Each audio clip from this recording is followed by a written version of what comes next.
ਸਤਿ ਸ਼੍ਰੀ ਅਕਾਲ, ਸਵਾਗਤ ਹੈ ਨਿਊਜ਼ 18 ਪੰਜਾਬ ਹਰਿਆਣਾ ਹਿਮਾਚਲ ਦੇਖ ਰਹੇ ਸਾਰੇ ਦਰਸ਼ਕਾਂ ਦਾ। ਮੈਂ ਹਾਂ ਤੁਹਾਡੇ ਨਾਲ ਭੁੱਲਰਜੀਤ ਸਿੰਘ ਤੇ ਬੁਲਟਨ ਦੀ ਸ਼ੁਰੂਆਤ ਕਰਦੇ ਹਾਂ ਅਹਿਮ ਖਬਰ ਦੇ ਨਾਲ। ਸ਼ਤਾਬਦੀ ਸਮਾਗਮਾਂ ਲਈ ਪ੍ਰਧਾਨ ਮੰਤਰੀ ਨੂੰ ਸੱਦਾ ਨਾ ਦੇਣ ਉੱਤੇ ਹੁਣ ਵਿਵਾਦ ਖੜਾ ਹੋ ਗਿਆ ਹੈ। ਪੰਜਾਬ ਬੀਜੇਪੀ ਨੇ ਇਸ ਦੇ ਉੱਪਰ ਇਤਰਾਜ਼ ਜਤਾਇਆ। ਉਹਨਾਂ ਨੇ ਕਿਹਾ ਕਿ ਐਸਜੀਪੀਸੀ ਦੇ ਫੈਸਲਾ ਬਿਲਕੁਲ ਗਲਤ ਹੈ। ਨਿਊਜ਼ 18 ਉੱਪਰ ਬੀਜੇਪੀ ਆਗੂ ਹਰਜੀਤ ਗਰੇਵਾਲ ਬੋਲੇ ਨੇ। ਉਹਨਾਂ ਨੇ ਕਿਹਾ ਕਿ ਇੱਕ ਪਰਿਵਾਰ ਦੇ ਲਈ ਹੋ ਰਿਹਾ ਐਸਜੀਪੀਸੀ ਦਾ ਇਸਤੇਮਾਲ। ਤਾਂ ਸਿੱਧੇ ਤੌਰ ਤੇ ਉੱਪਰ ਉਹਨਾਂ ਨੇ ਕਿਹਾ ਕਿ ਸੁਖਬੀਰ ਬਾਦਲ ਨੇ ਐਸਜੀਪੀਸੀ ਨੂੰ ਨਿੱਜੀ ਜਾਇਦਾਦ ਬਣਾਇਆ ਹੋਇਆ। ਸ਼੍ਰੀ ਗੁਰੂ ਤੇਗ ਬਹਾਦਰ ਜੀ ਦੇ ਸ਼ਤਾਬਦੀ ਸਮਾਰੋਹ ਉੱਤੇ ਹੋਣਾ ਹੈ ਸਮਾਗਮ, ਜਿਸ ਦੇ ਵਿੱਚ ਹੁਣ ਪ੍ਰਧਾਨ ਮੰਤਰੀ ਨੂੰ ਨਾ ਬੁਲਾਉਣ ਦਾ ਫੈਸਲਾ ਐਸਜੀਪੀਸੀ ਦੇ ਵੱਲੋਂ ਲਿਆ ਗਿਆ, ਜਿਸ ਦੇ ਉੱਪਰ ਹੁਣ ਸਿਆਸਤ ਵੀ ਗਰਮਾ ਚੁੱਕੀ ਹੈ।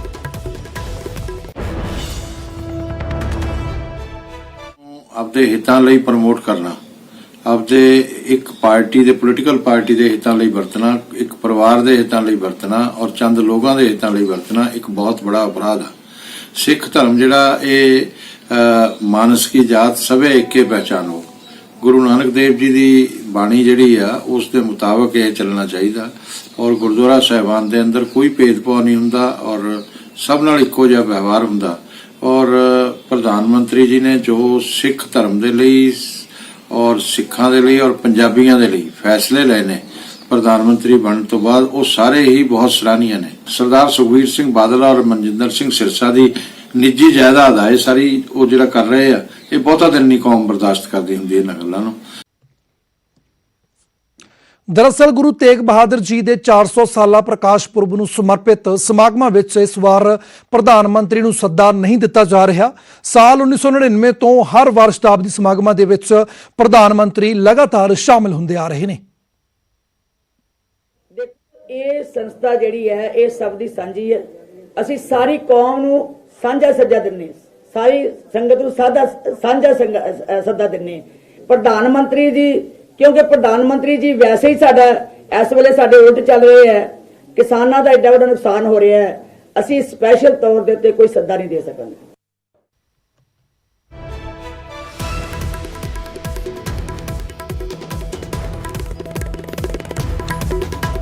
ਤਾਂ ਸੱਦਾ ਨਾ ਦਿੱਤੇ ਜਾਣ ਨੂੰ ਲੈ ਕੇ ਵਿਵਾਦ ਖੜਾ ਹੋ ਗਿਆ ਹੈ। ਬੀਜੇਪੀ ਇਸ ਨੂੰ ਸਿਆਸਤ ਤੋਂ ਪ੍ਰੇਰਿਤ ਬਿਆਨ ਦੱਸ ਰਹੀ ਹੈ। ਤਾਂ 1999 ਤੋਂ ਲੈ ਕੇ ਹੁਣ ਤੱਕ ਜਿੰਨੇ ਵੀ ਸ਼ਤਾਬਦੀ ਸਮਾਗਮ ਹੋਏ ਨੇ ਸ਼੍ਰੀ ਗੁਰੂ ਤੇਗ ਬਹਾਦਰ ਜੀ ਦੇ, ਤਾਂ ਉਸ ਦੇ ਵਿੱਚ ਪ੍ਰਧਾਨ ਮੰਤਰੀ ਨੇ ਸ਼ਮੂਲੀਅਤ ਕੀਤੀ ਹੈ। ਤਾਂ ਇਸ ਵਾਰ ਵੀ ਸ਼ਤਾਬਦੀ ਸਮਾਗਮ ਮਨਾਏ ਜਾਣੇ ਨੇ। 400 ਸਾਲਾ ਪ੍ਰਕਾਸ਼ ਪੁਰਬ ਜਿਹੜਾ ਉਹ ਸਮਰਪਿਤ ਸਮਾਗਮ ਹੋਣਾ, ਜਿਸ ਦੇ ਵਿੱਚ ਪ੍ਰਧਾਨ ਮੰਤਰੀ ਨੂੰ ਸੱਦਾ ਨਹੀਂ ਦਿੱਤਾ ਜਾ ਰਿਹਾ। ਐਸਜੀਪੀਸੀ ਦੇ ਵੱਲੋਂ ਇਹ ਬਿਆਨ ਆਇਆ, ਜਿਸ ਤੋਂ ਬਾਅਦ ਬੀਜੇਪੀ ਨੇ ਇਸ ਨੂੰ ਕਰੜੇ ਹੱਥੀ ਲੈਂਦਿਆਂ ਹੋਇਆਂ ਸ਼ਬਦੀ ਹਮਲੇ ਕੀਤੇ ਨੇ। ਸਿੱਧੇ ਤੌਰ ਦੇ ਉੱਪਰ ਬੀਜੇਪੀ ਆਗੂਆਂ ਨੇ ਕਿਹਾ ਕਿ ਸੁਖਬੀਰ ਬਾਦਲ ਦੇ ਕਹਿਣ ਦੇ ਉੱਪਰ ਅਜਿਹਾ ਬਿਆਨ ਦਿੱਤਾ ਗਿਆ ਹੈ ਕਿਉਂਕਿ ਐਸਜੀਪੀਸੀ ਨੂੰ ਸੁਖਬੀਰ ਬਾਦਲ ਨੇ ਨਿੱਜੀ ਪ੍ਰਾਪਰਟੀ ਬਣਾਇਆ ਹੋਇਆ। ਇਹ ਕਿਹਾ ਬੀਜੇਪੀ ਆਗੂ ਹਰਜੀਤ ਗਰੇਵਾਲ ਨੇ। ਤਾਂ ਗੱਲਬਾਤ ਕਰਦੇ ਹਾਂ, ਸਾਡੇ ਨਾਲ ਇਸ ਵੇਲੇ ਸ਼੍ਰੋਮਣੀ ਅਕਾਲੀ ਦਲ ਦੇ ਸੀਨੀਅਰ ਆਗੂ ਵਿਰਸਾ ਸਿੰਘ ਬਲਟੋਹਾ ਜੁੜ ਰਹੇ ਨੇ। ਬਲਟੋਹਾ ਜੀ, ਇਲਜ਼ਾਮ ਲੱਗ ਰਹੇ ਨੇ ਕਿ ਐਸਜੀਪੀਸੀ ਦੇ ਉੱਪਰ ਸਿੱਧੇ ਤੌਰ ਦੇ ਉੱਪਰ ਪੂਰਨ ਰੂਪ ਉੱਪਰ ਸੁਖਬੀਰ ਸਿੰਘ ਬਾਦਲ ਨੇ ਕਬਜ਼ਾ ਕੀਤਾ ਹੋਇਆ ਔਰ ਉਹਨਾਂ ਦੇ ਚੱਲਦੇ ਅਜਿਹਾ ਬਿਆਨ ਉਹਨਾਂ ਵੱਲੋਂ ਦਬਾਇਆ ਗਿਆ ਜਿਹੜਾ ਐਸਜੀਪੀਸੀ ਨੇ ਬਿਆਨ ਦਿੱਤਾ ਹੈ। ਦੇਖੋ ਭੁੱਲਰ ਸਾਹਿਬ, ਜਿਹੜੇ ਦੇਸ਼ ਦੇ ਪ੍ਰਧਾਨ ਮੰਤਰੀ ਹੁੰਦੇ ਨੇ ਬਹੁਤ ਵੱਡੀ ਸਤਿਕਾਰਤ ਹਸਤੀ ਹੁੰਦੇ ਨੇ, ਪਰ ਜਿਸ ਤਰ੍ਹਾਂ ਦੇ ਹਾਲਾਤ ਦੇਸ਼ ਦੇ ਪ੍ਰਧਾਨ ਮੰਤਰੀ ਸ਼੍ਰੀ ਨਰਿੰਦਰ ਮੋਦੀ ਜੀ ਨੇ ਪੈਦਾ ਕੀਤੇ ਨੇ ਕਿ ਕਿਸਾਨੀ ਨੂੰ ਖਤਮ ਕਰਤੇ ਤੁਲੇ ਹੋਏ ਨੇ, ਕਿਸਾਨੀ ਦੇ ਵਿਰੋਧ ਚ ਆਣ ਕੇ ਖੜ ਗਏ ਨੇ, ਪੰਜਾਬ ਦੇ ਵਿਰੋਧ ਚ ਆਣ ਕੇ ਖੜ ਗਏ ਨੇ।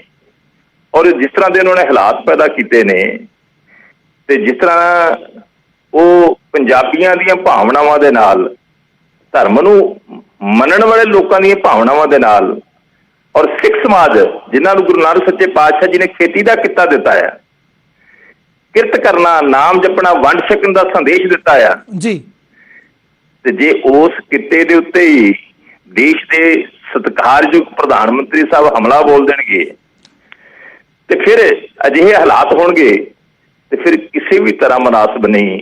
ਬਿਲਕੁਲ ਬਲਟੋਹਾ ਸਾਹਿਬ, ਤੁਸੀਂ ਬਣੇ ਰਹੋ ਸਾਡੇ ਨਾਲ। ਤਾਂ ਤੁਸੀਂ ਸਿੱਧੇ ਤੌਰ ਦੇ ਉੱਪਰ ਕਹਿ ਰਹੇ ਹੋ ਕਿ ਪ੍ਰਧਾਨ ਮੰਤਰੀ ਸਹੀ ਨਹੀਂ ਕਰ ਰਹੇ ਕਿਸਾਨਾਂ ਨਾਲ, ਤੁਸੀਂ ਬਣੇ ਰਹੋ। ਥੋੜੀ ਦੇਰ ਬਾਅਦ ਫਿਰ ਤੁਹਾਡੇ ਕੋਲ ਸਾਡੇ ਨਾਲ ਤਰੁਣ ਚੁਗ ਜੁੜ ਰਹੇ ਨੇ, ਬੀਜੇਪੀ ਤੋਂ ਸੀਨੀਅਰ ਆਗੂ ਨੇ।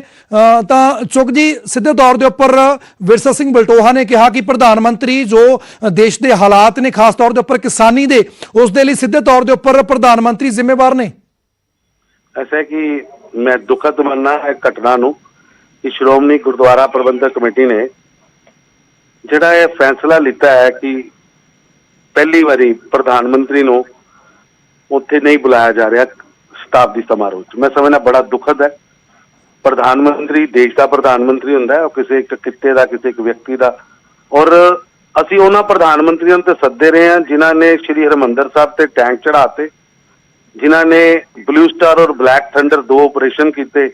उस पार्टी के प्रधानमंत्री नूं ते श्रोमणी कमेटी सद्दी रही, जिन्हां ने गलियां च टायर पा के दिल्ली के अंदर सिख भाईचारे के लोगों नूं निशाना रख के मारिया। और केवल मारिया ही नहीं, जम्मू उत्थे गुरुद्वारे, एजुकेशन इंस्टीट्यूशन जला दिते। और वो इतिहासक जिहड़ा हमला सी, दंगा सी, ਉਹਦੇ बावजूद ਅਸੀਂ प्राइम मिनिस्टर ਨੂੰ ਉੱਥੇ बुलाते रहे। लेकिन वो प्राइम मिनिस्टर जिहड़ा पिछले 6 सालों च सिख भाईचारे की कोई भी ऐसी चीज नहीं जिहड़ी पेंडिंग रही होवे, जिहड़ी उन्होंने अपने कार्यकाल च ना पूरी की होवे। 84 के कतलो गारत के जिहड़े परचे सी उन्होंने रीओपन किया, उन्होंने रीओपन करके उन्होंने कार्रवाइयां कराइयां। और अज सज्जन कुमार जेल च है और बाकी जेल च जाने की तैयारी च ने। वो प्रधानमंत्री जी ने 1984 च जिहड़ा श्री हरमंदर साहब च विदेश तो पैसा आना बंद सी, वो प्रधानमंत्री जी ने उन्हें वापस करा के उसे चालू कराया।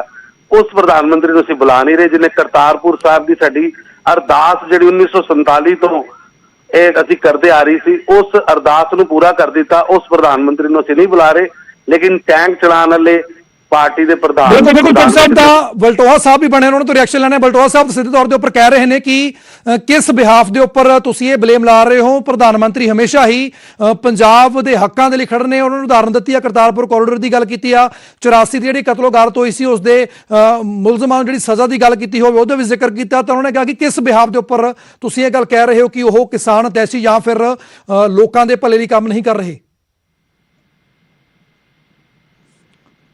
ਬਲਟੋਹਾ ਸਾਹਿਬ ਤੁਹਾਡਾ ਰਿਐਕਸ਼ਨ ਲੈਣਾ ਚਾਹੁੰਦਾ ਮੈਂ ਇਸ ਦੀ।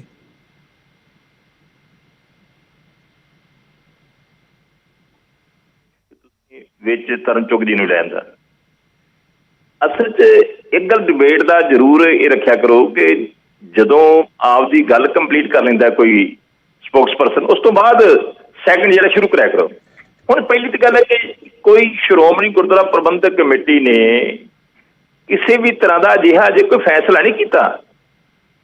ਇੱਕ ਪ੍ਰੈਸ ਕਾਨਫਰੰਸ ਦੇ ਵਿੱਚ ਕਿਸੇ ਪੱਤਰਕਾਰ ਵੱਲੋਂ ਸਵਾਲ ਕੀਤਾ ਗਿਆ ਜੀ ਕਿ ਜਿਹੜਾ ਧੰਨ ਸ਼੍ਰੀ ਗੁਰੂ ਤੇਗ ਬਹਾਦਰ ਸੱਚੇ ਪਾਤਸ਼ਾਹ ਜੀ ਦਾ 400 ਸਾਲਾ ਸ਼ਤਾਬਦੀ ਆ ਰਹੀ ਹੈ ਪ੍ਰਕਾਸ਼ ਪੁਰਬ ਨੂੰ ਲੈ ਕੇ, ਕੀ ਉਹਦੇ ਉੱਤੇ ਦੇਸ਼ ਦੇ ਪ੍ਰਧਾਨ ਮੰਤਰੀ ਨਰਿੰਦਰ ਮੋਦੀ ਜੀ ਨੂੰ ਸੱਦਾ ਦਿੱਤਾ ਜਾਏਗਾ? ਤੇ ਸ਼੍ਰੋਮਣੀ ਗੁਰਦੁਆਰਾ ਪ੍ਰਬੰਧਕ ਕਮੇਟੀ ਦੀ ਪ੍ਰਧਾਨ ਬੀਬੀ ਜਗੀਰ ਕੌਰ ਜੀ ਹੋਰਾਂ ਨੇ ਕਿਹਾ ਕਿ ਜਿਸ ਤਰ੍ਹਾਂ ਦੇ ਹਾਲਾਤ ਨੇ, ਜਿਸ ਤਰ੍ਹਾਂ ਦਾ ਕਿਸਾਨੀ ਮਸਲਾ ਪੈਦਾ ਹੋਇਆ ਆ ਤੇ ਕਿਸਾਨੀ ਦੇ ਵਿਰੋਧ ਚ ਆਣ ਕੇ ਖੜੋਤੇ ਨੇ, ਤੇ ਸ਼ਾਇਦ ਅਜਿਹਾ ਸੰਭਵ ਨਾ ਹੋ ਸਕੇ। ਉਹਨਾਂ ਨੇ ਇੱਕ ਪ੍ਰੈਸ ਦੇ ਸਵਾਲ ਦੇ ਉੱਤੇ ਜਵਾਬ ਦਿੱਤਾ। ਨਾਲ ਹੀ ਉਹਨਾਂ ਕਿਹਾ, ਜਦੋਂ ਅਗਲਾ ਸਵਾਲ ਕੀਤਾ ਗਿਆ ਪੱਤਰਕਾਰਾਂ ਵੱਲੋਂ ਕਿ ਜੇ ਉਹ ਕਿਸਾਨਾਂ ਦੀਆਂ ਮੰਗਾਂ ਮੰਨ ਲੈਂਦੇ ਨੇ ਤੇ ਫਿਰ ਉਹਨਾਂ ਕੀ ਕਿਹਾ, ਉਹਨਾਂ ਅਗਲੇ ਪਾਸੇ ਕਿਹਾ ਕਿ ਅੰਨਾ ਕੀ ਭਾਲੇ ਚਾਰ ਰੱਖੀਆਂ। ਇਸ ਤੋਂ ਵਧੀਆ ਖੁਸ਼ੀ ਵਾਲੀ ਗੱਲ ਕੀ ਹੋ ਸਕਦੀ ਹੈ? ਅਸੀਂ ਵੈਲਕਮ ਵੀ ਕਰਾਂਗੇ, ਅਸੀਂ ਜੀ ਆਇਆਂ ਨੂੰ ਵੀ ਕਹਾਂਗੇ, ਅਸੀਂ ਸਵਾਗਤ ਵੀ ਕਰਾਂਗੇ, ਹੋਰ ਵੀ ਸਨਮਾਨ ਕਰਾਂਗੇ। ਔਰ ਮੈਂ ਸਭ ਤੋਂ ਪਹਿਲਾਂ ਗੱਲ ਕੀਤੀ ਹੈ ਕਿ ਦੇਸ਼ ਦੇ ਪ੍ਰਧਾਨ ਮੰਤਰੀ ਸਤਿਕਾਰਯੋਗ ਹੁੰਦੇ ਨੇ ਜੀ। ਔਰ ਧੰਨ ਸ਼੍ਰੀ ਗੁਰੂ ਤੇਗ ਬਹਾਦਰ ਸੱਚੇ ਪਾਤਸ਼ਾਹ ਗੁਰਬਾਣੀ 'ਚ ਦਰਜ ਹੈ, ਤਿਲਕ ਜੰਜੂ ਰਾਖਾ ਪ੍ਰਭ ਤਾਕਾ, तीनों बड़ो कलू में साका, जिन्हों ने तिलक ते जंजू की रक्षा की खातर अपना आप कुर्बान किया, अपनी शहीदी दी। अज देश का कितना हिस्सा आ जिहड़ा जाणदे आ कि गुरु तेग बहादुर सच्चे पातशाह ने हिंदू धर्म नूं बचाउण दी खातर, तिलक ते जंजू की रक्षा की खातर शहीदी दी। मेरा ख्याल दिल्ली च भी नहीं जानते जी। देश के प्रधानमंत्री हुण नरेंद्र मोदी ਜਿਹੜੇ ਹਰੇਕ ਇਤਿਹਾਸ ਨੂੰ ਜਾਣਦੇ ਆ ਤੇ ਉਹ ਗੁਰੂ ਤੇਗ ਬਹਾਦਰ ਸੱਚੇ ਪਾਤਸ਼ਾਹ ਜੀ ਦੀ ਏਡੀ ਵੱਡੀ ਕੁਰਬਾਨੀ ਹੋਵੇ, ਉਹਦੇ ਉੱਤੇ ਛੁੱਟੀ ਦਾ ਵੀ ਐਲਾਨ ਨਾ ਕਰਨ ਕਿ ਦੇਸ਼ ਦੇ ਲੋਕਾਂ ਨੂੰ ਪਤਾ ਲੱਗ ਸਕੇ ਕਿ ਏਡੀ ਵੱਡੀ ਕੁਰਬਾਨੀ ਹੈ। ਤੇ ਸਭ ਤੋਂ ਵੱਡੀ ਗੱਲ ਜਿਹੜੀ ਹੈ ਸਾਨੂੰ ਸਾਡੀ ਬੇਨਤੀ ਹੈ ਕਿ ਜਿਹੜੇ ਹਾਲਾਤ ਪੈਦਾ ਹੋਏ ਨੇ, ਕਾਲੇ ਕਾਨੂੰਨਾਂ ਵਾਲਾ ਮਸਲਾ ਪੈਦਾ ਹੋਇਆ, ਕਿਸਾਨੀ ਸੰਘਰਸ਼ ਸ਼ੁਰੂ ਹੋਇਆ, ਦੇਸ਼ ਦੇ ਪ੍ਰਧਾਨ ਮੰਤਰੀ ਜਿਹੜੇ ਪਹਿਲ ਕਦਮੀ ਕਰਨ ਤੇ ਸਿੱਖ ਕੌਮ ਜਿਹੜੀ ਹੈ, ਸ਼੍ਰੋਮਣੀ ਗੁਰਦੁਆਰਾ ਪ੍ਰਬੰਧਕ ਕਮੇਟੀ ਜਿਹੜੀ ਹੈ, ਉਹ ਉਹਨਾਂ ਦਾ ਅੱਗੇ ਨਾ ਵੀ ਵੱਧ ਚੱਲ ਕੇ ਮਾਣ ਤੇ ਸਨਮਾਨ ਕਰੇਗੀ ਕਿ ਦੇਸ਼ ਦੇ ਪ੍ਰਧਾਨ ਮੰਤਰੀ ਨੇ ਲੋਕਾਂ ਦੀਆਂ ਭਾਵਨਾਵਾਂ ਦੀ ਕਦਰ ਕੀਤੀ ਹੈ। ਕਿਸਾਨੀ ਸੰਘਰਸ਼ ਜੇ ਰਾਹ ਤੇ ਆਈ ਸੀ ਤੇ ਕਿਸਾਨੀ ਸੰਘਰਸ਼ ਦਾ ਮਸਲਾ ਹੱਲ ਕੀਤਾ ਹੈ। ਬਿਲਕੁਲ ਬਲਟੋਹਾ ਸਾਹਿਬ ਤਾਂ ਚੁੱਗ ਸਾਹਿਬ ਵੀ ਨਾਲ ਬਣੇ ਨੇ। ਚੁੱਗ ਜੀ ਤਾਂ ਬਲਟੋਹਾ ਸਾਹਿਬ ਕਹਿ ਰਹੇ ਨੇ ਕਿ ਉਹਨਾਂ ਦੇ ਵੱਲੋਂ ਅਜਿਹਾ ਕੁਝ ਨਹੀਂ, ਪ੍ਰਧਾਨ ਮੰਤਰੀ ਸਤਿਕਾਰਯੋਗ ਨੇ, ਉਹਨਾਂ ਨੇ ਕਿਹਾ ਕਿ ਅਸੀਂ ਵੀ ਸਤਿਕਾਰ ਕਰਦੇ ਹਾਂ, ਪਰ ਜੇਕਰ ਉਹ ਕਿਸਾਨਾਂ ਦੀਆਂ ਮੰਗਾਂ ਮੰਨ ਲੈਂਦੇ ਨੇ ਤਾਂ ਇਸ ਗੱਲ ਦੀ ਜਿਹੜੀ ਉਹਨਾਂ ਨੂੰ ਬੁਲਾਉਣ ਦੇ ਲਈ ਖੁਸ਼ੀ ਹੋਗੀ ਉਹ ਦੂਣੀ ਚੌੜੀ ਹੋ ਜਾਵੇਗੀ। ਪਰ ਜਿਹੜੇ ਹਾਲਾਤ ਹੁਣ ਦੱਸਿਆ ਜਿਸ ਦੇ ਲਈ ਸਿੱਧੇ ਤੌਰ ਦੇ ਉੱਪਰ ਉਹ ਕਹਿ ਰਹੇ ਨੇ ਕਿ ਪ੍ਰਧਾਨ ਮੰਤਰੀ ਕਿਤੇ ਨਾ ਕਿਤੇ ਜ਼ਿੰਮੇਵਾਰ ਨੇ ਕਿਉਂਕਿ ਉਹ ਮੰਗਾਂ ਨੂੰ ਨਹੀਂ ਮੰਨ ਰਹੇ। ਜੇਕਰ ਇੱਡੀ ਗੱਲ ਹੈ ਤਾਂ ਪ੍ਰਧਾਨ ਮੰਤਰੀ ਕਾਨੂੰਨ ਰੱਦ ਕਿਉਂ ਨਹੀਂ ਕਰ ਦਿੰਦੇ? ਅੱਛਾ ਵੀਰ ਜੀ, ਐਸਾ ਹੈ ਕਿ ਪਹਿਲੀ ਗੱਲ ਤੇ ਗੁਰੂ ਘਰ ਸਾਰਿਆਂ ਵਾਸਤੇ ਇੱਕੋ ਜਿਹਾ ਹੈ ਔਰ ਗੁਰੂ ਘਰ ਦੇ ਅੰਦਰ ਜਿਹੜਾ ਹੈ ਉਹ ਕੋਈ ਵੀ ਆ ਸਕਦਾ, ਕਿਸਾਨ ਹੋਵੇ, ਉਹ ਬਾਨੀਆ ਹੋਵੇ, ਉਹ ਹਿੰਦੂ ਹੋਵੇ, ਉਹ ਸਿੱਖ ਹੋਵੇ, ਚਾਰੇ ਦਰਵਾਜ਼ੇ ਉਹਨਾਂ ਸੇ ਖੁੱਲੇ। ਬਿਲਕੁਲ ਬਿਲकुल। ਲੇਕਿਨ ਅਸੀਂ ਇਹ ਕਹੀਏ ਕਿ ਕਿਸਾਨ ਦਾ ਮਤਲਬ ਸਿੱਖ ਹੈ ਔਰ ਬਾਕੀਆਂ ਦਾ ਮਤਲਬ ਹਿੰਦੂ ਹੈ, ਮੈਂ ਸਮਝਣਾ ਬਲਟੋਹਾ ਸਾਹਿਬ ਪੰਜਾਬ ਦੀ ਇਹ ਜਿਹੜੀ ਹਾਲਾਤ ਨੇ ਉਹਦੇ ਉੱਤੇ ਉਹਨਾਂ ਦੀ ਟਿੱਪਣੀ ਗਲਤ ਹੈ। ਲੇਕਿਨ ਦੂਸਰੇ ਪਾਸੇ ਨਾਲ ਮੈਂ ਵੀ ਗੱਲ ਕਹਿਣਾ ਚਾਹਾਂਗਾ, ਇੱਕ ਵੀ ਕਾਨੂੰਨ ਐਸਾ ਨਹੀਂਗਾ ਜਿਹੜਾ ਅਸੀਂ ਕੋਈ ਕੱਲ ਪਾਸ ਕੀਤਾ। ਜਿੰਨੇ ਵੀ ਅਸੀਂ ਕਾਨੂੰਨ ਪਾਸ ਕੀਤੇ, ਜਿਹਨੂੰ ਕਾਲਾ ਪੀਲਾ ਚਿੱਟਾ ਜੋ ਮਰਜ਼ੀ ਕਹਿਣ, ਉਹ ਇਹਨਾਂ ਦੀ ਪ੍ਰਤੀਨਿਧੀ ਨੇ ਵਿੱਚ ਬਹਿ ਕੇ ਕੈਬਨਿਟ 'ਚ ਵੀ ਔਰ ਲੋਕ ਸਭਾ 'ਚ ਸਾਡੇ ਨਾਲ ਬਹਿ ਕੇ ਪਾਸ ਕੀਤਾ ਔਰ ਇਹ ਗਲਤ ਗੱਲ ਕਹਿ ਰਹੇ। ਜੇ ਉਹ ਕਾਲਾ ਕਾਨੂੰਨ ਹੈ ਤਾਂ ਉਸ ਕਾਲਾ ਕਾਨੂੰਨ ਨੂੰ ਪਾਸ ਕਰਨ 'ਚ ਭੈਣ ਹਰਸਿਮਰਤ ਕੌਰ ਬਾਦਲ ਸਾਡੇ ਨਾਲ ਬਰਾਬਰ ਪਾਰਟਨਰ ਸੀ ਔਰ ਉਹ ਅਕਾਲੀ ਦਲ ਸਾਡਾ ਪਾਰਟਨਰ ਸੀ ਜਦੋਂ ਇਹ ਕਾਨੂੰਨ ਪਾਸ ਹੋਏ। ਇਸ ਪਿੱਛੇ ਜਨਤਾ ਨੂੰ ਗੁੰਮਰਾਹ ਕੀਤਾ ਜਾ ਰਿਹਾ। ਸ਼੍ਰੋਮਣੀ ਕਮੇਟੀ ਦੀ ਅਧਿਕਸ਼ਾ ਜਿਹੜੀ ਭੈਣ ਜਗੀਰ ਕੌਰ ਜੀ ਨੇ, ਉਹ ਅੱਜ ਸ਼੍ਰੋਮਣੀ ਕਮੇਟੀ ਦੇ ਕਾਰਨ ਉੱਥੇ ਪ੍ਰਧਾਨ ਨੇ ਤੇ ਸ਼੍ਰੋਮਣੀ ਕਮੇਟੀ ਨੇ ਤੇ ਕਾਨੂੰਨ ਪਾਸ ਕਰਨ 'ਚ ਸਾਡੇ ਨਾਲ ਸਪੋਰਟ ਕੀਤੀ। ਇਸ ਵਿੱਚ ਮੈਂ ਸੁਖਬੀਰ ਬਾਦਲ ਜੀ ਦੀਆਂ, ਵੱਡੇ ਬਾਦਲ ਸਾਹਿਬ ਦੀਆਂ, ਹਰਸਿਮਰਤ ਕੌਰ ਬਾਦਲ ਜੀ ਦੀਆਂ ਕਈ ਵੀਡੀਓਜ਼ ਦਿਖਾ ਸਕਦਾ ਜਿਹਦੇ ਵਿੱਚ ਉਹਨਾਂ ਨੇ ਇਹਨਾਂ ਕਾਨੂੰਨਾਂ ਦੇ ਹੱਕ ਦੇ ਅੰਦਰ ਵੀਡੀਓਜ਼ ਜਾਰੀ ਕੀਤੀ, ਬਿਆਨ ਜਾਰੀ ਕੀਤੇ ਔਰ ਆਪਣੇ ਸੰਦੇਸ਼ ਜਾਰੀ ਕੀਤੇ। ਠੀਕ ਹੈ, ਅੱਜ ਉਹਨਾਂ ਦੀ ਮਜਬੂਰੀ ਹੋ ਸਕਦੀ ਹੈ, ਉਹ ਇਹਦੇ ਵਿਰੋਧ 'ਚ ਗਏ ਨੇ। ਠੀਕ ਹੈ, ਉਹਨਾਂ ਨੂੰ ਆਪਣੀ ਹਰ ਪਾਰਟੀ ਦੀ ਆਪਣੀ ਪੋਲਿਟਿਕਸ ਹੈ। ਲੇਕਿਨ ਅਸੀਂ ਇਹ ਨਾ ਕਹੀਏ ਕਿ ਕਾਨੂੰਨ ਅਸੀਂ ਇਕੱਲੇ ਪਾਸ ਕੀਤੇ। ਕਾਨੂੰਨ ਪਾਸ ਕਰਨ 'ਚ ਉਨੀ ਹੀ ਪਾਰਟਿਸਿਪੇਟ ਸ਼੍ਰੋਮਣੀ ਅਕਾਲੀ ਦਲ ਹੈ ਜਿੰਨੀ ਭਾਰਤੀ ਜਨਤਾ ਪਾਰਟੀ ਹੈ ਔਰ ਸਾਡਾ ਅੱਜ ਵੀ ਮੰਨਣਾ ਹੈ ਕਿ ਇਹ ਤਿੰਨੇ ਕਾਨੂੰਨ ਕਿਸਾਨਾਂ ਦੇ ਹਿੱਤ ਦੇ ਨੇ ਔਰ ਇਹ ਤਿੰਨੇ ਕਾਨੂੰਨ ਜਿਨ੍ਹਾਂ ਨੂੰ ਬਾਦਲ ਸਾਹਿਬ ਨੇ ਇਤਿਹਾਸਕ ਔਰ ਇਸ ਸਦੀ ਦਾ ਸਭ ਤੋਂ ਵੱਡਾ ਰੈਵੋਲੂਸ਼ਨ ਕਿਹਾ ਸੀ, ਅਸੀਂ ਅੱਜ ਵੀ ਉਹਦੇ ਤੇ ਸਟੈਂਡ ਕਰਦੇ ਹਾਂ। ਇਹਨੂੰ ਰੰਗਤ ਨਾ ਸੰਪਰਦਾਇਕ ਦਿਓ, ਨਾ ਰੰਗਤ ਇਸ ਪਾਸੇ ਦਿਓ ਕਿ ਕਿਸਾਨ ਦਾ ਮਤਲਬ ਸਿੱਖ ਹੈ, ਮਤਲਬ ਹਰਿਆਣੇ ਦਾ ਕਿਸਾਨ ਜਿਹੜਾ ਹੈ ਉਹ ਕਿਸਾਨ ਨਹੀਂ, ਯੂਪੀ ਦਾ ਕਿਸਾਨ ਨਹੀਂ, ਮੱਧ ਪ੍ਰਦੇਸ਼ ਦਾ ਕਿਸਾਨ ਨਹੀਂ, ਤਾਮਿਲਨਾਡੂ ਦਾ ਕਿਸਾਨ ਨਹੀਂ। ਅਸੀਂ ਕਿਉਂ ਇਸ ਗੱਲ ਨੂੰ ਰਿਲੀਜੀਅਸ ਰੰਗਤ ਦੇਣਾ ਚਾਹੁੰਦੇ ਹਾਂ? ਬਿਲਕੁਲ ਚੁੱਕ ਸਾਹਿਬ ਤੁਹਾਡੇ ਕੋਲ ਫੇਰ ਆਉਣਾ ਥੋੜੀ ਦੇਰ ਬਾਅਦ। ਤਾਂ ਬਲਟੋਹਾ ਸਾਹਿਬ ਸਿੱਧੇ ਤੌਰ ਦੇ ਉੱਪਰ ਇਲਜ਼ਾਮ ਲਗਾ ਰਹੇ ਨੇ ਜਿਹੜੇ ਕਾਨੂੰਨਾਂ ਨੂੰ ਤੁਸੀਂ ਹਵਾਲਾ ਦੇ ਰਹੇ ਹੋ। ਉਹ ਕਹਿ ਰਹੇ ਨੇ ਚੁੱਕ ਜੀ, ਖੁਦ ਜਦੋਂ ਹਰਸਿਮਰਤ ਕੌਰ ਬਾਦਲ ਕੇਂਦਰ ਦੇ ਵਿੱਚ ਰਾਜ ਮੰਤਰੀ ਦੀ ਭੂਮਿਕਾ ਨਿਭਾ ਰਹੇ ਸੀ ਉਸ ਵੇਲੇ ਉਹਨਾਂ ਦੇ ਸਾਹਮਣੇ ਹੀ ਜਿਹੜਾ ਹੈ ਸਭ ਕੁਝ ਇਹ ਰੱਖਿਆ ਗਿਆ ਸੀ ਔਰ ਉਹਨਾਂ ਨੂੰ ਬਖੂਬੀ ਪਤਾ ਸੀ ਕਿ ਜਿਹੜੇ ਬਿੱਲ ਆ ਰਹੇ ਨੇ ਉਹਨਾਂ ਨੇ ਸਵਾਗਤ ਵੀ ਕੀਤਾ ਸੀ।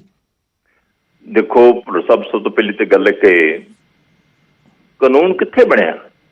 ਜਿਸ ਦਿਨ ਇਹ ਬਿੱਲ ਦੇ ਰੂਪ ਚ ਪਾਰਲੀਮੈਂਟ ਦੇ ਵਿੱਚ ਆਏ, ਅਸੀਂ ਉਦੋਂ ਤੱਕ ਪੂਰੀ ਕੋਸ਼ਿਸ਼ ਕੀਤੀ ਕਿ ਜੋ ਕਿਸਾਨ ਚਾਹੁੰਦੇ ਨੇ, ਜਿਹੜੇ ਕਿਸਾਨਾਂ ਦੇ ਖਦਸ਼ੇ ਨੇ, ਸ਼ੰਕੇ ਨੇ, ਉਹ ਦੂਰ ਕੀਤੇ ਜਾਣ ਔਰ ਇਹਦੇ ਵਿੱਚ ਸੋਧਾਂ ਕੀਤੀਆਂ ਜਾਣ। ਪਹਿਲਾਂ ਗੱਲ ਵੀ ਸੋਧਾਂ ਦੀ ਚੱਲਦੀ ਸੀ, ਕਿਸਾਨਾਂ ਦੀ ਮੰਗ ਵੀ ਮੁੱਢਲੇ ਰੂਪ ਚ ਸ਼ੁਰੂਆਤ ਦੇ ਵਿੱਚ ਸੋਧਾਂ ਦੀ ਗੱਲ ਸੀਗੀ। ਅਸੀਂ ਅੰਦਰ ਖਾਤੇ ਪੂਰਾ ਜ਼ੋਰ ਲਾਇਆ ਔਰ ਇੱਥੋਂ ਤੱਕ ਵੀ ਕੋਸ਼ਿਸ਼ ਕੀਤੀ ਕਿ ਪਾਰਲੀਮੈਂਟ ਦੇ ਵਿੱਚ ਬਿੱਲ ਲਿਆਉਣ ਤੋਂ ਪਹਿਲੋਂ ਜਿਹੜਾ ਆ ਇਹਨੂੰ ਜਿਹੜਾ ਸਿਲੈਕਟ ਕਮੇਟੀ ਨੂੰ ਭੇਜ ਦਿੱਤਾ ਜਾਵੇ, ਅਜੇ ਇਹਨੂੰ ਪੈਂਡਿੰਗ ਰੱਖ ਲਿਆ ਜਾਵੇ।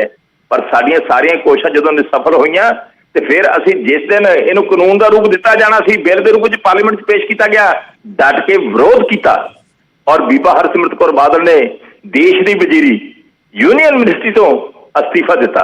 ਇਸ ਕਰਕੇ ਜਿਹੜਾ ਦੂਸਰੀ ਗੱਲ ਜਿਹੜੀ ਹੈ ਕਿ ਤੋਮਰ ਸਾਹਿਬ ਵੀ ਇਸ ਗੱਲ ਨੂੰ ਮੀਡੀਆ 'ਚ ਸਪਸ਼ਟ ਕਰ ਚੁੱਕੇ ਨੇ ਕਿ ਜਿਸ ਦਿਨ ਕੈਬਨਿਟ 'ਚ ਇਹ ਬਿੱਲ ਆਏ ਸੀਗੇ, ਜਿਸ ਦਿਨ ਇਹ ਕੈਬਨਿਟ ਦੇ ਵਿੱਚ ਗੱਲ ਆਈ ਸੀਗੀ ਇਹਨਾਂ ਬਿੱਲਾਂ ਨੂੰ ਲੈ ਕੇ, ਤੇ ਹਰਸਿਮਰਤ ਕੌਰ ਜੀ ਨੇ ਉਸ ਸਮੇਂ ਵੀ ਇਹਦੇ ਉੱਤੇ ਖਦਸ਼ੇ ਜ਼ਾਹਰ ਕੀਤੇ ਸੀ, ਸ਼ੰਕੇ ਜ਼ਾਹਰ ਕੀਤੇ ਸੀ। ਇਹਨਾਂ ਬਾਰੇ ਉਹਨਾਂ ਨੇ ਇੱਥੋਂ ਤੱਕ ਕਿਹਾ ਸੀਗਾ ਕਿ ਕਿਸਾਨਾਂ ਨੂੰ ਪੁੱਛ ਲੈਣਾ ਚਾਹੀਦਾ ਹੈ। ਇਹ ਤੋਮਰ ਸਾਹਿਬ ਦੀ ਸਟੇਟਮੈਂਟ ਹੈ। ਬਿਲਕੁਲ, ਮਤਲਬ ਕੁੱਲ ਮਿਲਾ ਕੇ ਜਦ ਗੱਲ ਨਹੀਂ ਸੁਣੀਗੀ ਤਾਂ ਉਹਨਾਂ ਨੇ ਅਸਤੀਫਾ ਦੇ ਦਿੱਤਾ।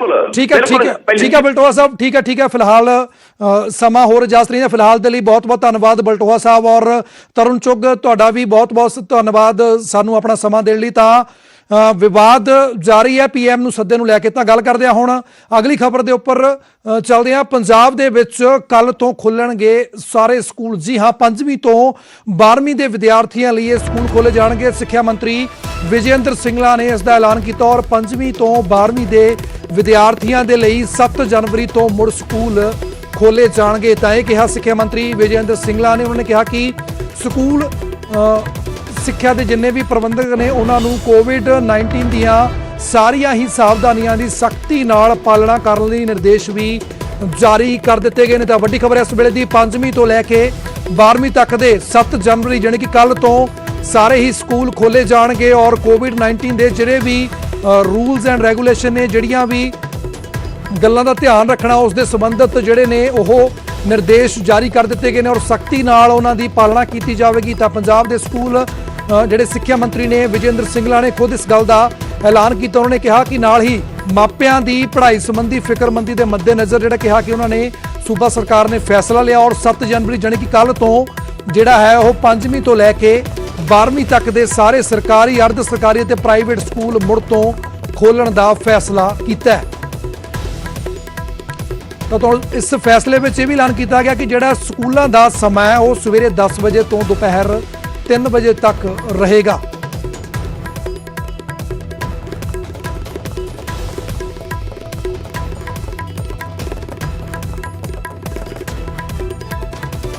ਤਾਂ ਵੱਡੀ ਖਬਰ ਇਸ ਵੇਲੇ ਦੀ ਸਿੱਖਿਆ ਮੰਤਰੀ ਵਿਜੇ ਇੰਦਰ ਸਿੰਗਲਾ ਨੇ ਇਹ ਬਿਆਨ ਜਾਰੀ ਕੀਤਾ। ਉਹਨਾਂ ਨੇ ਕਿਹਾ ਕਿ ਮਾਪਿਆਂ ਦੀ ਜਿਹੜੀ ਬੱਚਿਆਂ ਪ੍ਰਤੀ ਫਿਕਰ ਸੀ ਉਸ ਨੂੰ ਧਿਆਨ ਦੇ ਵਿੱਚ ਰੱਖਦੇ ਹੋਏ ਜਿਹੜਾ ਫੈਸਲਾ ਲਿਆ ਗਿਆ ਔਰ ਖਾਸ ਤੌਰ ਦੇ ਉੱਪਰ ਸਾਰੇ ਸਕੂਲ ਪ੍ਰਬੰਧਕਾਂ ਨੂੰ COVID-19 ਦੀ ਜਿਹੜੀ ਸਾਵਧਾਨੀਆਂ ਨੇ ਉਹ ਸਖਤੀ ਨਾਲ ਪਾਲਣਾ ਕਰਨ ਦੇ ਲਈ ਨਿਰਦੇਸ਼ ਵੀ ਜਾਰੀ ਕਰ ਦਿੱਤੇ ਗਏ ਨੇ ਔਰ ਕੱਲ ਤੋਂ ਯਾਨੀ ਕਿ 7 ਜਨਵਰੀ ਤੋਂ 5ਵੀਂ ਤੋਂ ਲੈ ਕੇ 12ਵੀਂ ਤੱਕ ਦੇ ਜਿਹੜੇ ਸਕੂਲ ਨੇ ਖੋਲੇ ਜਾਣਗੇ ਔਰ ਸਕੂਲ ਖੋਲ੍ਹਣ ਦਾ ਜਿਹੜਾ ਸਮਾਂ ਹੈ ਉਹ ਸਵੇਰੇ 10 ਵਜੇ ਤੋਂ ਲੈ ਕੇ ਦੁਪਹਿਰ 3 ਵਜੇ ਤੱਕ ਰਹੇਗਾ। ਸਿਰਫ 5ਵੀਂ ਤੋਂ 12ਵੀਂ ਜਮਾਤ ਦੇ ਵਿਦਿਆਰਥੀ ਹੀ ਇਹਨਾਂ ਸਕੂਲਾਂ ਦੇ ਵਿੱਚ ਕਲਾਸਾਂ ਲਗਾਉਣ ਦੀ ਉਹਨਾਂ ਨੂੰ ਆਗਿਆ ਦਿੱਤੀ ਜਾਵੇਗੀ ਔਰ ਖਾਸ ਤੌਰ ਦੇ ਉੱਪਰ ਉਹਨਾਂ ਨੇ ਕਿਹਾ ਕਿ ਕੋਵਿਡ ਜਿਹੜਾ ਕਰੋਨਾ ਦਾ ਕਾਲ ਚੱਲ ਰਿਹਾ ਇਸ ਨੂੰ ਧਿਆਨ ਦੇ ਵਿੱਚ ਰੱਖਦੇ ਹੋਏ ਇਸ ਦੇ ਜਿਹੜੀਆਂ ਜ਼ਰੂਰੀ ਹਦਾਇਤਾਂ ਨੇ ਉਸ ਨੂੰ ਸਖਤੀ ਦੇ ਨਾਲ ਉਹਨਾਂ ਦੀ ਪਾਲਣਾ ਕਰਨ ਦੇ ਲਈ ਜਿਹੜੇ ਪ੍ਰਬੰਧਕੀ ਵਿਭਾਗ ਨੇ ਜਾਂ ਫਿਰ ਜਿਹੜੇ ਵੀ ਪ੍ਰਬੰਧਕ ਨੇ ਸਕੂਲ ਉਹਨਾਂ ਨੂੰ ਇਸ ਸੰਬੰਧਿਤ ਨਿਰਦੇਸ਼ ਜਾਰੀ ਕਰ ਦਿੱਤੇ ਗਏ ਨੇ ਔਰ ਸਖਤੀ ਦੇ ਨਾਲ ਉਹਨਾਂ ਦੇ ਉੱਪਰ ਅਮਲਾਂ ਦੇ ਲਈ ਵੀ ਗੌਰ ਫਰਮਾਉਣ ਨੂੰ ਕਿਹਾ ਗਿਆ। ਤਾਂ ਇਸ ਵੇਲੇ ਦੀ ਵੱਡੀ ਤੇ ਅਹਿਮ ਖਬਰ ਕੱਲ ਤੋਂ ਜਿਹੜੀ ਕਿ 7 ਜਨਵਰੀ ਤੋਂ ਜਿਹੜੇ ਸਕੂਲ ਮੁੜ ਤੋਂ ਖੋਲੇ ਜਾਣੇ ਨੇ 5ਵੀਂ ਤੋਂ 12ਵੀਂ ਤੱਕ ਦਾ ਜਿਹੜਾ ਸਕੂਲਾਂ ਦਾ ਸਮਾਂ ਖੋਲਣ ਦਾ ਉਹ 10 ਵਜੇ ਤੋਂ ਦੁਪਹਿਰ 3 ਵਜੇ ਤੱਕ ਰਹੇਗਾ। ਤਾਂ ਗੱਲਬਾਤ ਕਰਦੇ ਹਾਂ ਮੇਰੇ ਸਹਿਯੋਗੀ ਪੰਕਜ ਕਪਾਹੀ ਜੁੜ ਰਹੇ ਨੇ। ਪੰਕਜ, ਤਾਂ ਲੰਮੇ ਸਮੇਂ ਬਾਅਦ ਕਹਿ ਰਹੇ ਹਾਂ ਕਿ ਫਿਰ ਤੋਂ ਕੱਲ ਤੋਂ ਸਕੂਲ ਖੁੱਲਣ ਜਾ ਰਹੇ ਨੇ ਔਰ ਫਿਲਹਾਲ 5ਵੀਂ ਤੋਂ ਲੈ ਕੇ 12ਵੀਂ ਤੱਕ ਜਿਹੜੇ ਬੱਚੇ ਨੇ ਉਹਨਾਂ ਨੂੰ ਹੀ ਕਲਾਸਾਂ ਲਾਉਣ ਦੀ ਇਜਾਜ਼ਤ ਦਿੱਤੀ ਜਾਵੇਗੀ।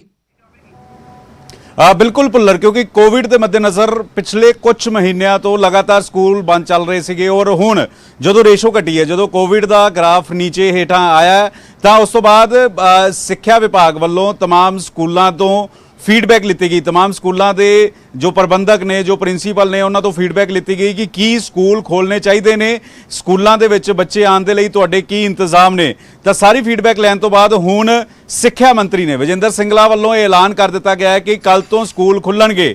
ਕੱਲ ਤੋਂ 5ਵੀਂ ਕਲਾਸ ਤੋਂ ਲੈ ਕੇ 12ਵੀਂ ਕਲਾਸ ਤੱਕ ਸਕੂਲ ਖੁੱਲਣਗੇ। ਇਸ ਵੇਲੇ ਦੀ ਸਭ ਤੋਂ ਵੱਡੀ ਖਬਰ ਨਿਊਜ਼ 18 ਆਪਣੇ ਦਰਸ਼ਕਾਂ ਤੱਕ ਪਹੁੰਚਾ ਰਿਹਾ ਹੈ ਕਿ ਕੱਲ ਸਵੇਰੇ 10 ਵਜੇ ਤੋਂ ਲੈ ਕੇ ਦੁਪਹਿਰ 3 ਵਜੇ ਤੱਕ ਸਕੂਲ ਜਿਹੜੇ ਨੇ ਉਹ ਖੁੱਲਣਗੇ, ਕਿਉਂਕਿ ਕੋਵਿਡ ਦਾ ਗ੍ਰਾਫ ਹੇਠਾਂ ਆਇਆ, ਕੋਵਿਡ ਦਾ ਗ੍ਰਾਫ ਬੇहद ਹੇਠਾਂ ਆਇਆ। ਲੇਕਿਨ ਜਿਹੜੇ ਸਕੂਲ ਖੁੱਲਣਗੇ ਸਾਰੇ ਹੀ ਸਕੂਲ ਖੁੱਲਣਗੇ, ਚਾਹੇ ਪ੍ਰਾਈਵੇਟ ਹੋਣ ਜਾਂ ਫਿਰ ਸਰਕਾਰੀ ਹੋਣ ਔਰ ਉਹਨਾਂ ਸਕੂਲਾਂ ਨੂੰ ਕੋਵਿਡ ਦੀਆਂ तमाम ਗਾਈਡਲਾਈਨ, ਜੋ ਵੀ ਗਾਈਡਲਾਈਨ ਸਰਕਾਰ ਦੀਆਂ ਨੇ, ਕੇਂਦਰ ਸਰਕਾਰ ਦੀਆਂ ਨੇ, ਸੂਬਾ ਸਰਕਾਰ ਦੀਆਂ ਨੇ, ਕਿਸ ਤਰੀਕੇ ਦੇ ਨਾਲ ਬੱਚਿਆਂ ਦੇ ਵਿੱਚ ਸੋਸ਼ਲ ਡਿਸਟੈਂਸ ਦਾ ਖਿਆਲ ਰੱਖਣਾ ਹੈ, ਕਿਸ ਤਰੀਕੇ ਦੇ ਨਾਲ ਮਾਸਕ ਲਗਾ ਕੇ ਰੱਖਣੇ ਨੇ ਔਰ ਇੱਕ ਬੈਂਚ ਤੇ ਇੱਕ ਬੱਚਾ ਹੀ ਬੈਠ ਸਕੇਗਾ। ਇਹ तमाम ਗਾਈਡਲਾਈਨ ਨੂੰ ਫੋਲੋ ਕਰਦੇ ਹੋਏ ਸਕੂਲ ਜਿਹੜੇ ਨੇ ਉਹ ਖੁੱਲਣਗੇ ਔਰ ਬੱਚੇ ਜਿਹੜੇ ਨੇ ਉਹ ਸਕੂਲ ਜਾ ਸਕਣਗੇ। ਕਿਉਂਕਿ ਜਦੋਂ ਸਿੱਖਿਆ ਵਿਭਾਗ ਵੱਲੋਂ, ਪੰਜਾਬ ਸਿੱਖਿਆ ਵਿਭਾਗ ਵੱਲੋਂ ਸਕੂਲ ਅਧਿਕਾਰੀਆਂ ਨਾਲ ਗੱਲਬਾਤ ਕੀਤੀ ਗਈ, ਫੀਡਬੈਕ ਲਿੱਤੀ ਗਈ ਕਿ ਕੀ ਸਕੂਲ ਖੋਲ੍ਹਣ ਦੇ ਲਈ तमाम ਸਕੂਲ ਪ੍ਰਬੰਧਕ ਤਿਆਰ ਨੇ, ਪੂਰੇ ਇੰਤਜ਼ਾਮ ਕੀਤੇ ਗਏ ਨੇ, ਤਾਂ ਫੀਡਬੈਕ ਇਹ ਮਿਲੀ ਕਿ ਸਕੂਲ ਖੋਲ੍ਹਣ ਦੇ ਲਈ तमाम ਸਕੂਲ ਪ੍ਰਬੰਧਕ ਤਿਆਰ ਨੇ। ਅਸੀਂ